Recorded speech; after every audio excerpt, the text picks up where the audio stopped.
మతోన్మాదానికి పరాకాష్ఠగా నిలిచే ఈ ఘటనకు చెందిన వీడియో ఇప్పుడు సోషల్ మీడియాలో తీవ్ర చర్చనీయాంశం అవుతోంది. యేసు రక్తమే జయం అని చెప్పుకుంటూ ఊర్లు తిరిగి ప్రచారం చేసుకునే ఓ పాస్టరు తనకు ఎలాంటి సంబంధం లేకపోయినా పని కట్టుకుని రోడ్డు పక్కన పండ్ల దుకాణంలోని హిందూ దేవుళ్ల చిత్రపటాలను తొలగించి వాటిని రోడ్డుపైకి విసిరేశాడు. గాడ్స్ వే మిషన్ అనే క్రైస్తవ సంస్థకు చెందిన పాస్టర్ మల్లికార్జునరావు అనే ఈ మతోన్మాది తాను చేసిన పనిని గొప్ప ఘనకార్యంగా వీడియో తీసి దాన్ని సోషల్ మీడియాలో పోస్ట్ చేసి వికృతానందం పొందుతున్నాడు.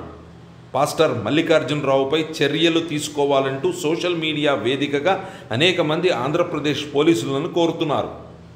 ఒక వ్యక్తి మతం మారితే మన హిందూ సమాజానికి ఒక శత్రువు తయారైనట్టే అని స్వామి వివేకానంద అన్న మాటలు మనకు ఇలాంటి మతోన్మద చర్యల ద్వారా అర్థమవుతాయి.